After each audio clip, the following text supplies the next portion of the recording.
En este video introductorio vamos a desarrollar los temas de células madre hematopoyéticas, células progenitoras. Vamos a hablar también de las células precursoras que seguiremos desarrollando cuando veamos la próxima semana el tema de las poiesis. Y finalizaremos discutiendo el modelo jerárquico de la hematopoiesis. La célula madre hematopoyética tiene tres características para ser definida como una célula madre hematopoyética. La primera característica es la capacidad de repoblar en la médula ósea de animales que han sido irradiados letalmente. En estos animales, la destrucción de la médula ósea a través de radiación lleva a la pérdida de la capacidad de formar células sanguíneas. Sin embargo, si se injertan células madre hematopoyéticas en la médula ósea de estos animales, nuevamente son capaces de formar células de la sangre. La segunda característica de estas células es su capacidad de autorrenovación y expansión. Y es que a partir de estas células se pueden formar nuevas células madre hematopoyéticas con idéntica capacidad, y esto conlleva a que se expandan, aumenten su número una vez son estimuladas apropiadamente. La tercera característica es su capacidad de diferenciarse tanto a células de origen mieloide como células de origen linfoide. Es decir, tienen que tener esa potencialidad de formar células de los distintos linajes para poder ser definidas como células madre hematopoyéticas. La cantidad de estas células en la médula es muy baja.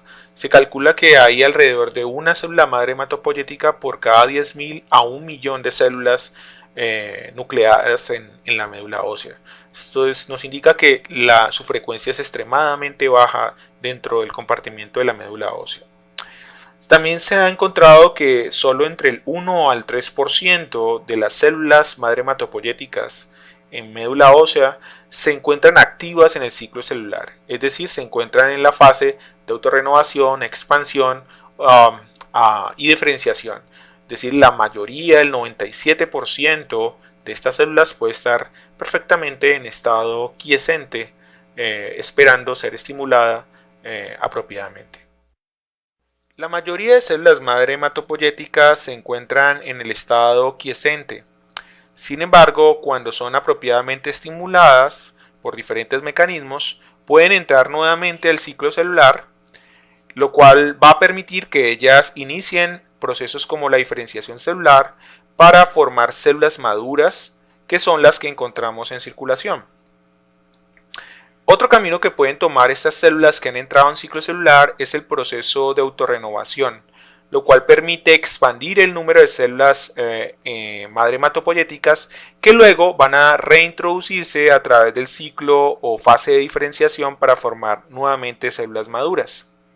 Cuando su número se excede en estos tejidos, pues estas células pueden tomar diferentes caminos. Uno de esos caminos es que se devuelvan al estado de quiescencia, y el otro camino es que sean eliminadas a través de procesos como la muerte celular programada por vía apoptótica.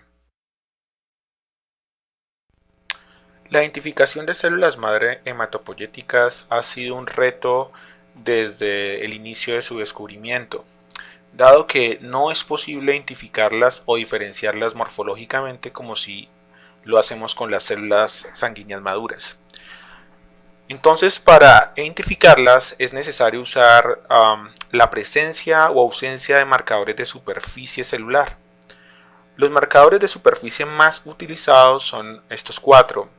El marcador KIT, que es el receptor para el factor de la stem cell, el factor SK1, que es el antígeno de stem cell, y los marcadores LIM, que son antígenos de superficie para células maduras.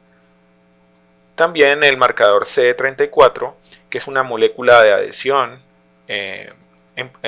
similar a la de la sialomucina.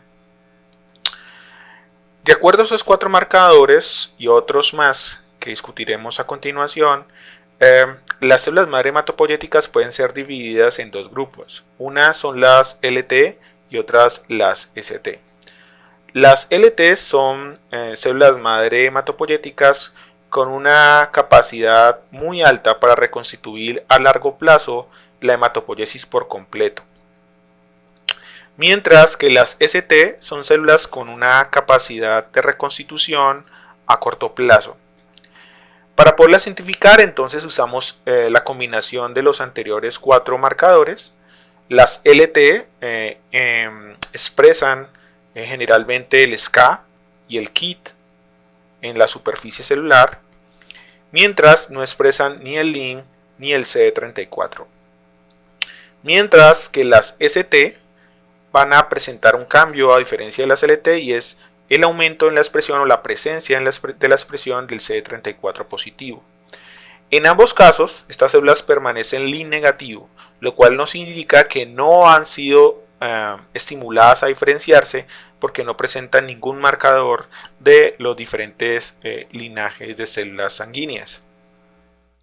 Para poder identificar de forma precisa las células LT y ST, adicional a los marcadores que hemos discutido, también se han propuesto otros marcadores que aumentan la precisión con la que estas células pueden ser identificadas. Eso es muy importante, sobre todo cuando se quiere hacer el trasplante de estas células a pacientes que tienen comprometida el proceso de hematopoiesis. Actualmente se ha reconocido que las LT dan origen a las células ST a través de un proceso de diferenciación, y que de las células ST surgen las células MPP. Estas células, al igual que las células madre, no tienen características morfológicas que nos permitan identificarlas a nivel microscópico. Por lo tanto, se requiere utilizar otra vez la presencia de marcadores como el CD48, CD11 y también la expresión del FLT3, lo cual aumenta también la precisión para identificar células progenitoras y células madre en la médula ósea. De estas tres, las células LT corresponden al 0.01% del total de células nucleadas en la médula ósea, es decir, corresponden a una muy baja proporción de las células totales. La mayoría de estas células van a estar en estado aquiescente, lo cual lleva a que tengan una muy baja cantidad en este compartimento medular. A partir de las células madre hematopoyéticas, entonces hemos planteado que surgen la célula MPP, y de las células MPP van a surgir otras dos células progenitoras, una célula progenitora linfoide y las células progenitoras mieloides. De las células progenitoras mieloides van a surgir la célula progenitora mieloide de granulocitos y monocitos y la célula progenitora mieloide de megacarocitos y eritrocitos. A partir de estas progenitoras van a aparecer células con rasgos o características morfológicas distintivas que se van a conocer como células precursoras. Estas células precursoras van a ser identificadas como las células más abundantes en la médula ósea, corresponden a más o menos el 90% de las células presentes en una médula ósea. Mientras que las células progenitoras corresponden a un porcentaje muy pequeño, menos del 0.5% son células progenitoras en la médula ósea. Para poder identificar los linajes linfoides y mieloides de estas células que aún no tienen características morfológicas muy claras, también se pueden usar marcadores como el CD34, CD38, CD45, CD10. Mientras que para los mieloides usamos el CD45 y el receptor de interleuquina 3.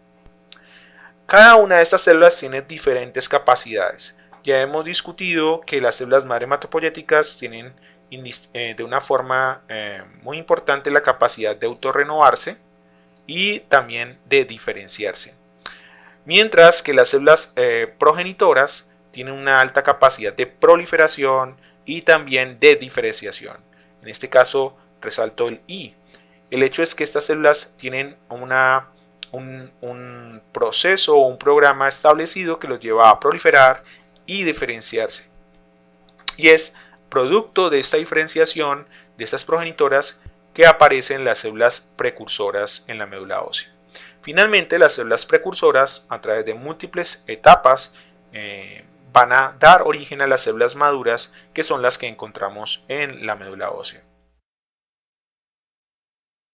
El modelo más aceptado para explicar el proceso de formación de las células sanguíneas durante la hematopoiesis es conocido como el modelo jerárquico de la hematopoiesis. En este modelo se plantea que las células LT dan origen a las células ST, que a su vez se diferencian y forman las células progenitoras multipotenciales. Estas células progenitoras multipotenciales tienen la capacidad de formar la célula progenitora linfoide o las células progenitoras mieloides. En el caso de las células progenitoras linfoides, ellas pueden diferenciarse y formar precursores linfoides. Y estos precursores linfoides van a diferenciarse a través de múltiples etapas y van a formar las diferentes células del linaje linfoide, como las células dendríticas, los linfocitos B, linfocitos T y las células NK. En el caso de la progenitora mieloide, esta no se diferencia hacia precursores, sino que forma nuevos progenitores, como el progenitor de megacariocitos y eritrocitos, que puede dar origen a los eritrocitos o a las plaquetas. Y acá pues también tendríamos precursores que son como intermediarios, células intermediarias en el proceso de maduración hasta las células finales. Por el lado de la progenitora mieloide, que va a dar origen a la progenitora mieloide de monocitos y granulocitos, GMP, esta va a diferenciarse hacia la serie granulocítica, formando basófilos, eosinófilos y neutrófilos.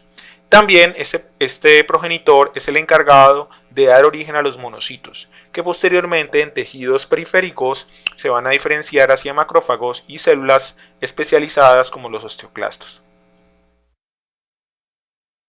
Al igual que las células madre hematopoyéticas, los progenitores linfoides y los progenitores mieloides deben ser identificados a través de la presencia o ausencia de marcadores moleculares en su superficie.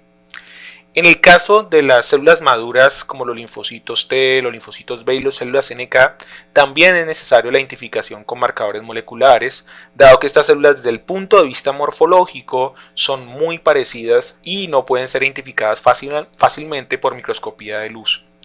Entonces se requieren marcadores moleculares que los definen en diferentes subgrupos celulares. En el caso de las células T o linfocitos T, estas células deben expresar el CD3 y deben carecer de la expresión de estas moléculas que estoy marcando. En el caso de las células B o linfocitos B, son CD19 positivos y no deben presentar estas moléculas. Las células NK o Natural Killer son CD56 positivo y deben excluirse que tengan estos marcadores como el CD3, CD2, CD4, CD14, etc. Luego las células T pueden ser divididas desde el punto de vista de su receptor en células gamma delta o células alfa beta con receptor tipo alfa beta, que a su vez se pueden subdividir en células TCD4 o TCD8, dependiendo de la presencia del marcador CD4 y marcador CD8 en la superficie celular. También debemos tener en cuenta que estadios celulares como las células TCD4 en memoria, las células TCD4 en reposo, la CD8 de memoria o en reposo, también son identificadas a través de marcadores moleculares que nos permiten saber en qué estado de activación se encuentran estas células de origen linfoide. En el caso de los granulocitos, por ejemplo, es mucho más sencilla su identificación, dado que tienen características morfológicas por su núcleo, por el tipo de gránulo que presentan, que nos permiten usar la microscopía de luz para poderlos identificar relativamente de forma sencilla. Para finalizar este video introductorio, deben complementar los temas desarrollados en este video con las lecturas del texto guía y los artículos dejados en la plataforma. Nos vemos en una próxima oportunidad. Saludos.